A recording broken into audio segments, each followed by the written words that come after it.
Hello' everyone. আপোনালোক সকলোক study with পাৰভেজৰ আন এটি ক্লাছলৈ স্বাগতম জনাইছোঁ। বন্ধুসকল, আমি পলিটিৰ কনচেপ্ট প্লাছ MCQৰ এটা ছিৰিজ আৰম্ভ কৰিছিলোঁ, যাৰ আজি 6 নম্বৰ ক্লাছ হয়। ইয়াৰ আগৰ 5টা ক্লাছত আমি বহু গুৰুত্বপূৰ্ণ বিষয়সমূহ ডিছকাছ কৰিছোঁ। যদি তোমালোকে আগৰ ক্লাছখিনি নাই চোৱা, মই ৰিকুৱেষ্ট কৰিছোঁ এবাৰ আগৰ ক্লাছখিনি চাই লোৱা। এই ছিৰিজটো কেৱল অসম আৰক্ষীৰ বাবেই নহয়, অসম চৰকাৰৰ হ'বলগীয়া প্ৰতিটো প্ৰতিযোগিতামূলক পৰীক্ষাৰ বাবে বহু দৰকাৰী। যিসকলে আমাৰ চেনেলত নতুনকৈ আহিছে, তেওঁলোকক ৰিকুৱেষ্ট কৰিছোঁ যাতে চেনেলটো ছাবস্ক্ৰাইব কৰি দিয়ে। তেন্তে বেছি দেৰি নকৰি আৰম্ভ কৰোঁ আজিৰ ক্লাছটো। আজি বিশেষকৈ আমি 3টা টপিক ডিছকাছ কৰিম। প্ৰথমটো হ'ল ৰাজ্যপাল, ৰাজ্যপালৰ গঠন, ক্ষমতা, কাৰ্যৱলী। দ্বিতীয়টো হ'ল মুখ্যমন্ত্ৰী, মুখ্যমন্ত্ৰীৰ গঠন, ক্ষমতা আৰু কাৰ্যৱলী। আৰু তৃতীয়টো হ'ল বিধানমণ্ডল। নেক্সট ক্লাছত আমি উচ্চতম ন্যায়ালয় আৰু উচ্চ ন্যায়ালয়ৰ বিষয়ে আলোচনা কৰিম। তেন্তে আৰম্ভ কৰোঁ আজিৰ প্ৰথমটো কুৱেশ্যন। আজিৰ প্ৰথমটো কুৱেশ্যন হ'ল, ভাৰতৰ সংবিধানৰ কোনটো অনুচ্ছেদত ৰাজ্যপালৰ বিষয় বৰ্ণনা কৰা হৈছে? অপশ্যন 4টাৰ ভিতৰত উত্তৰ হ'ব অনুচ্ছেদ 153ত ৰাজ্যপালৰ বিষয় বৰ্ণনা কৰা হৈছে। যদি পাৰ্ট সোধে, পাৰ্ট 6ত ৰাজ্যপালৰ বিষয় বৰ্ণনা কৰা হৈছে। যদি আমি পাৰ্ট 5 চাওঁ, তেনেহ'লে পাৰ্ট 5ত ৰাষ্ট্ৰপতি, উপৰাষ্ট্ৰপতি, লোকসভা, ৰাজ্যসভা আৰু উচ্চতম ন্যায়ালয়ৰ বিষয় পাৰ্ট 5ত বৰ্ণনা কৰা হৈছে। পাৰ্ট 6ত ৰাজ্যপাল, মুখ্যমন্ত্ৰী, উচ্চ ন্যায়ালয়, ৰাজ্যিক বিধানমণ্ডলৰ বিষয়ে পাৰ্ট 5ত বৰ্ণনা কৰা হৈছে। মই যিখিনি এক্সপ্লেইন কৰিছোঁ, এইখিনি নোট কৰাৰ চেষ্টা কৰিব। মই এটা MCQৰ লগে লগে 4-5টা কুৱেশ্যন এটা কুৱেশ্যনৰ পৰা ওলাম। ইয়াৰ কিছুমান পইণ্ট আৰ্টিকেল আছে, বহু গুৰুত্বপূৰ্ণ আৰ্টিকেল হয়, এইখিনি নোট কৰি ল'ব। আৰ্টিকেল 155ত ৰাজ্যপালৰ নিয়োগৰ বিষয়ে বৰ্ণনা কৰা হৈছে। আৰ্টিকেল 156ত ৰাজ্যপালৰ কাৰ্যকালৰ বিষয়ে বৰ্ণনা কৰা হৈছে।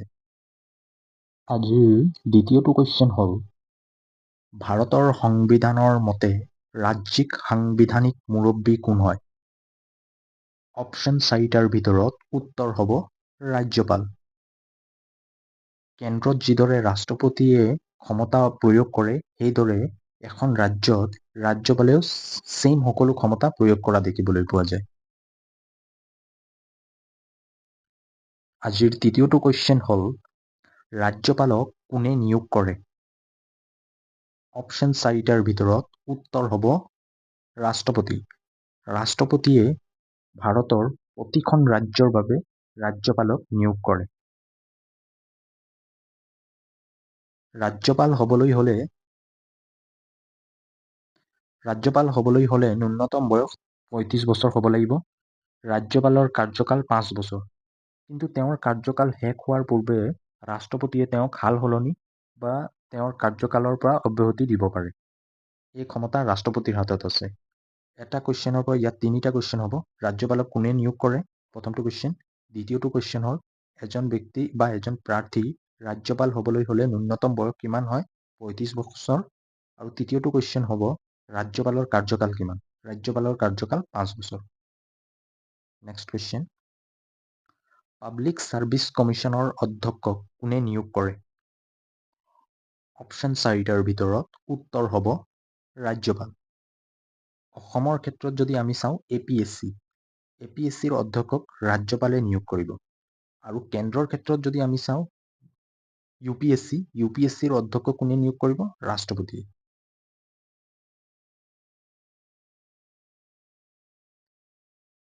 ৰাজ্যপালৰ নিয়োগ ক্ষমতাসমূহ যদি আমি চাওঁ, ৰাজ্যপালে মুখ্যমন্ত্ৰীক নিয়োগ কৰে। যেনেকৈ কেন্দ্ৰত ৰাষ্ট্ৰপতিয়ে প্ৰধানমন্ত্ৰীক নিয়োগ কৰে, সেইদৰে ৰাজ্যত ৰাজ্যপালে মুখ্যমন্ত্ৰীক নিয়োগ কৰে। আৰু মুখ্যমন্ত্ৰীৰ পৰামৰ্শৰ ভিত্তিত মন্ত্ৰী পৰিষদৰ আন সদস্যক ৰাজ্যপালে নিয়োগ কৰে। ৰাজ্যপালে এডভোকেট জেনেৰেল ষ্টেট ইলেকশ্যন কমিশ্যনাৰৰ নিয়োগ কৰে। এয়া ৰাজ্যপালৰ এটা গুৰুত্বপূৰ্ণ ক্ষমতা বুলি ক'ব পাৰি। তেওঁ জিলা ন্যায়ালয়ৰ মুখ্য ন্যায়াধীশক ৰাজ্যপালে নিয়োগ কৰে। Next question. আজিৰ 5 নম্বৰটো কুৱেশ্যন হ'ল, ৰাজ্যপালৰ অনুপস্থিতিত ৰাজ্যিক প্ৰশাসনিক ব্যৱস্থা কোনে পৰিচালন কৰে? অপশ্যন 4টাৰ ভিতৰত ইয়াত প্ৰায়ে উত্তৰ দিব মুখ্যমন্ত্ৰী, কিন্তু মুখ্যমন্ত্ৰী নহয়। উত্তৰ হ'ব উচ্চ ন্যায়ালয়ৰ মুখ্য ন্যায়াধীশ। Next question.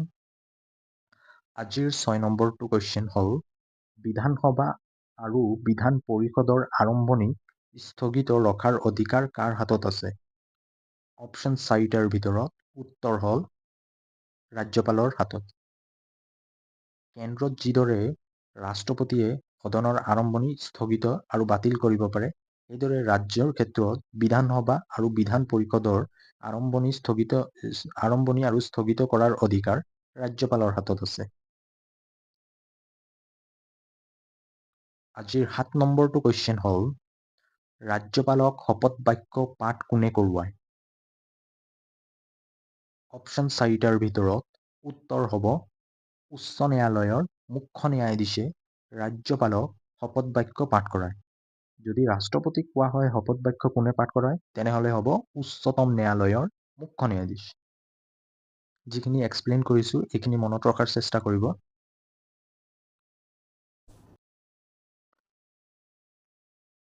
আজিৰ 8 নম্বৰটো কুৱেশ্যন হ'ল, স্বাধীন অসমৰ প্ৰথম ৰাজ্যপাল কোন আছিল? অপশ্যন 4টাৰ ভিতৰত উত্তৰ হ'ব মহম্মদ আকবৰ হেদৰী। মহম্মদ আকবৰ হেদৰী আছিল স্বাধীন অসমৰ প্ৰথম ৰাজ্যপাল।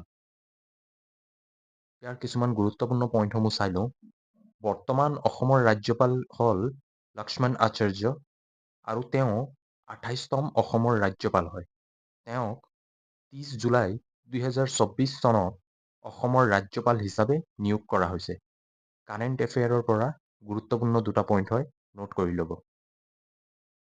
Next question. আজিৰ 9 নম্বৰটো কুৱেশ্যন হ'ল, ভাৰতৰ সংবিধানৰ কোনটো অনুচ্ছেদত মুখ্যমন্ত্ৰীৰ নিয়োগৰ বিষয়ে বৰ্ণনা কৰা হৈছে? ইয়াৰ পৰা আমি মুখ্যমন্ত্ৰীৰ বিষয়ে আলোচনা কৰি যাম। অপশ্যন 4টাৰ ভিতৰত উত্তৰ হ'ল আৰ্টিকেল 164ত মুখ্যমন্ত্ৰীৰ নিয়োগৰ বিষয়ে বৰ্ণনা কৰা হৈছে। মুখ্যমন্ত্ৰীৰ নিয়োগৰ ক্ষেত্ৰত এটা গুৰুত্বপূৰ্ণ আৰ্টিকেল হয়। ইয়াৰ কিছুমান পইণ্ট আছে, এই পইণ্টখিনি আমি চাই লওঁ।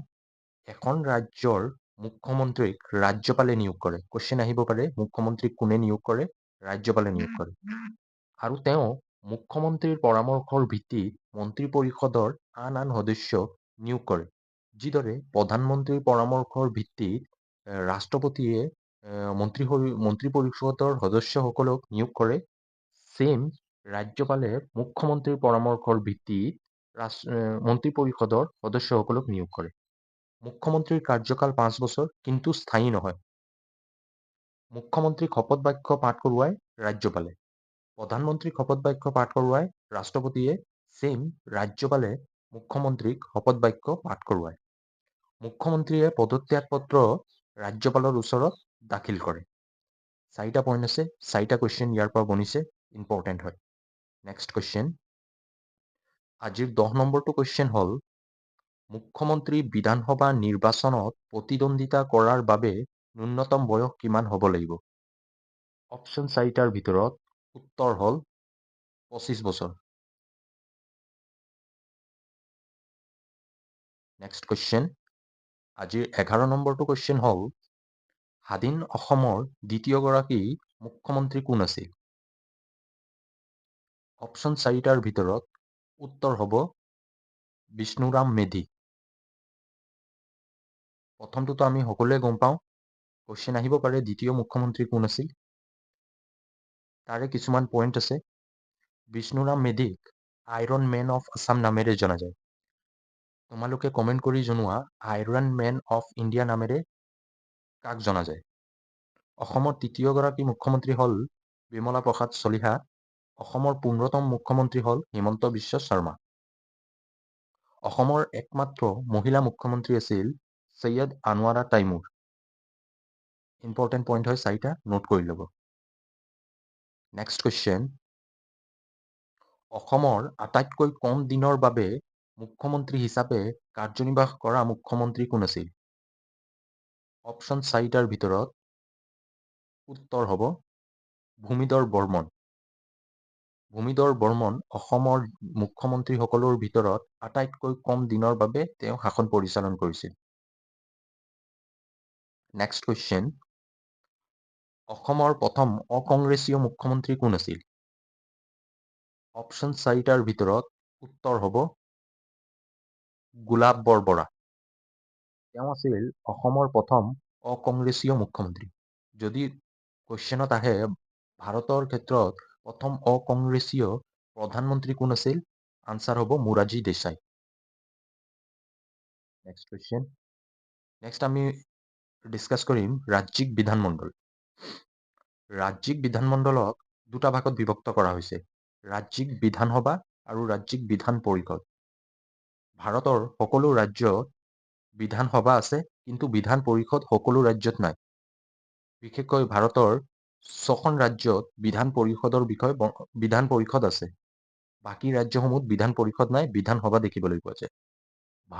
ভাৰতৰ সংবিধানৰ অধ্যায় 6ত আৰ্টিকেল 168ৰ পৰা 213লৈকে বিধানমণ্ডলৰ বিষয়ে বৰ্ণনা কৰা হৈছে। বিধানমণ্ডলক দুটা ভাগত ভাগ কৰা হৈছে, এটা হ'ল বিধানসভা, আন এটা হ'ল বিধান পৰিষদ। বিধানসভা প্ৰতিখন ৰাজ্যত দেখিবলৈ পোৱা যায় আৰু বিধান পৰিষদ ভাৰতৰ সকলো ৰাজ্যত দেখিবলৈ পোৱা নাযায়, কেৱল 6খন ৰাজ্যত বিধান পৰিষদ আছে। নেক্সট কুৱেশ্যন, আজিৰ 14 নম্বৰ কুৱেশ্যন হ'ল ভাৰতৰ সংবিধানৰ কোনটো অনুচ্ছেদত বিধানসভাৰ বিষয়ে বৰ্ণনা কৰা হৈছে? অপশ্যন 4টাৰ ভিতৰত উত্তৰ হ'ব আৰ্টিকেল 170ত বিধানসভাৰ বিষয়ে বৰ্ণনা কৰা হৈছে। বিধানসভাৰ সদস্য পদৰ বাবে ন্যূনতম বয়স কিমান হ'ব লাগিব? অপশ্যন 4টাৰ ভিতৰত উত্তৰ হ'ব 25 বছৰ। বিধানসভাৰ কাৰ্যকাল 5 বছৰ যদিও স্থায়ী নহয়, যিকোনো সময়ত বিধানসভা ভংগ হ'ব পাৰে। ৰাজ্যপালে বিধানসভা ভংগ কৰে। কুৱেশ্যন আহে বিধানসভা কোনে ভংগ কৰে? ইম্পৰ্টেণ্ট হয়। বিধানসভা হৈছে ভাৰতৰ ৰাজ্যিক আইনসভাৰ নিম্ন সদন। যেনেকৈ আমি উচ্চ সদন, নিম্ন সদন, লোকসভা, ৰাজ্যসভাৰ বিষয়ে আলোচনা কৰিছিলোঁ, সেইদৰে বিধানসভা হ'ল ৰাজ্যিক আইনসভাৰ নিম্ন সদন বুলি কোৱা হয়। নেক্সট কুৱেশ্যন, আজিৰ 16 নম্বৰটো কুৱেশ্যন হ'ল আটাইতকৈ বেছি বিধানসভাৰ আসন থকা ৰাজ্যখনৰ নাম কি? অপশ্যন 4টাৰ ভিতৰত উত্তৰ হ'ব উত্তৰ প্ৰদেশ। বিধানসভাত আটাইতকৈ বেছি আসন থকা ৰাজ্য হ'ল উত্তৰ প্ৰদেশ। ইয়াৰে কিছুমান পইণ্ট আছে, এই পইণ্টখিনি আমি চাই লওঁ। আটাইতকৈ বেছি আসন থকা ৰাজ্যখনৰ নাম কি? উত্তৰ হ'ব উত্তৰ প্ৰদেশ। উত্তৰ প্ৰদেশত 403খন আসন আছে। অসমৰ বিধানসভা আসনৰ সংখ্যা হ'ল 126খন। আটাইতকৈ কম বিধানসভা আসন থকা ৰাজ্য হ'ল ছিকিম, য'ত 32খন আসন আছে। ইম্পৰ্টেণ্ট হয়, নোট কৰি ল'ব। আজিৰ 17 নম্বৰ কুৱেশ্যনটো হ'ল কেন্দ্ৰীয় শাসিত অঞ্চল হিচাপে আটাইতকৈ বেছি বিধানসভা আসন থকা অঞ্চলখন হ'ল অপশ্যন 4টাৰ ভিতৰত উত্তৰ হ'ব দিল্লী। ইয়াৰে কিছুমান পইণ্ট আছে, সেইখিনি চাই লওঁ। বিধানসভাৰ আসনৰ সংখ্যা হ'ল দিল্লীৰ 70খন। কেন্দ্ৰীয় শাসিত অঞ্চল হিচাপে আটাইতকৈ কম বিধানসভা আসন থকা অঞ্চল হ'ল পুডুচেৰী, য'ত মাত্ৰ 30খন বিধানসভা আসন আছে। দুটা পইণ্ট ইম্পৰ্টেণ্ট হয়। নেক্সট কুৱেশ্যন, 18 নম্বৰটো কুৱেশ্যন হ'ল অসম বিধানসভাৰ প্ৰথম অধ্যক্ষ কোন আছিল? অপশ্যন 4টাৰ ভিতৰত উত্তৰ হ'ব বাবু বসন্ত কুমাৰ দাস আছিল অসম বিধানসভাৰ প্ৰথম অধ্যক্ষ। ইয়াৰ লগৰ কিছুমান পইণ্ট আছে গুৰুত্বপূৰ্ণ। অসম বিধানসভাৰ দ্বিতীয় অধ্যক্ষ কোন আছিল? কুৱেশ্যন আহিব পাৰে, যিহেতু প্ৰথম অধ্যক্ষ বাৰে বাৰে কুৱেশ্যনটো আহিছে, এবাৰ কুৱেশ্যনত দ্বিতীয় অধ্যক্ষ সুধিব পাৰে। উত্তৰ হ'ব দেৱেশ্বৰ শৰ্মা। বৰ্তমান অসম বিধানসভাৰ অধ্যক্ষ হ'ল বিশ্বজিৎ দৈমাৰী আৰু তেওঁ 18তম অধ্যক্ষ হয় অসম বিধানসভাৰ। নেক্সট কুৱেশ্যন, ভাৰতৰ সংবিধানৰ কোনটো অনুচ্ছেদত বিধান পৰিষদৰ বিষয়ে বৰ্ণনা কৰা হৈছে? অপশ্যন 4টাৰ ভিতৰত উত্তৰ হ'ব আৰ্টিকেল 171ত বিধান পৰিষদৰ বিষয়ে বৰ্ণনা কৰা হৈছে। বিধানসভা আৰ্টিকেল 170, বিধান পৰিষদ আৰ্টিকেল 171। ইম্পৰ্টেণ্ট হয়। চিফ মিনিষ্টাৰৰ বিষয়ে আৰ্টিকেল 164। নেক্সট কুৱেশ্যন, আজিৰ 20 নম্বৰটো কুৱেশ্যন হ'ল, ভাৰতৰ কিমানখন ৰাজ্যত বিধান পৰিষদ আছে? যিহেতু ভাৰতৰ প্ৰতিখন ৰাজ্যত বিধানসভা আছে থাকিলেও বিধান পৰিষদ নাই। বিধান পৰিষদ ভাৰতৰ কেৱল 6খন ৰাজ্যত আছে। সেই ৰাজ্যখিনিৰ নাম হ'ল বিহাৰ, উত্তৰ প্ৰদেশ, মহাৰাষ্ট্ৰ, কৰ্ণাটকা, তেলেংগানা আৰু অন্ধ্ৰপ্ৰদেশ। এই 6খন ৰাজ্যত বিধান পৰিষদ আছে। এতিয়া এক্সামত কুৱেশ্যন আহিব পাৰে, তলৰ কোনখন ৰাজ্যসমূহৰ নাম দিয়া থাকিব, কোনখন ৰাজ্যত বিধান পৰিষদ আছে সেইটো বিচাৰি ওলোৱা। এনেদৰে কুৱেশ্যন আহিব। এই 6খন ৰাজ্যৰ নামখিনি মনত ৰখাৰ চেষ্টা কৰিব। নেক্সট কুৱেশ্যন, বিধান পৰিষদৰ সদস্য হ'বলৈ হ'লে ন্যূনতম বয়স কিমান হ'ব লাগিব? অপশ্যন 4টাৰ ভিতৰত উত্তৰ হ'ব 30 বছৰ। নেক্সট কুৱেশ্যন, আজিৰ 22 নম্বৰ কুৱেশ্যনটো হ'ল, আটাইতকৈ বেছি বিধান পৰিষদৰ আসন থকা ৰাজ্যখনৰ নাম কি? অপশ্যন 4টাৰ ভিতৰত উত্তৰ হ'ব উত্তৰ প্ৰদেশ। উত্তৰ প্ৰদেশত বিধানসভা লগতে বিধান পৰিষদৰ আটাইতকৈ বেছি আসন থকা ৰাজ্য। উত্তৰ প্ৰদেশৰ আসনৰ সংখ্যা হ'ল 100, বিধান পৰিষদৰ আসনৰ সংখ্যা হ'ল 100 আৰু আটাইতকৈ কম আসন থকা ৰাজ্য হ'ল তেলেংগানা, য'ত 34খন আসন আছে বিধান পৰিষদৰ। তো বন্ধুসকল, আজিৰ ক্লাছত এইখিনিয়ে কুৱেশ্যন আছিল আৰু আজিৰ ক্লাছটো কৰি তোমালোকক কেনে লাগিল কমেণ্ট কৰি জনাবা আৰু কিবা যদি ডাউট থাকে তেনেও কমেণ্ট কৰি জনাবা। শেষতে এটা সৰু ৰিকুৱেষ্ট আছিল, যিসকলে মোৰ চেনেলটো ছাবস্ক্ৰাইব নাই কৰা প্লিজ চেনেলটো ছাবস্ক্ৰাইব কৰি দিবা আৰু এই ক্লাছটো নিজৰ বন্ধু বান্ধৱীসকলৰ মাজত শ্বেয়াৰ কৰি দিবা। আজিলৈ ইমানেই আছিল। পুনৰ লগ পাম আমি আন এটা ক্লাছলৈ। Thank U.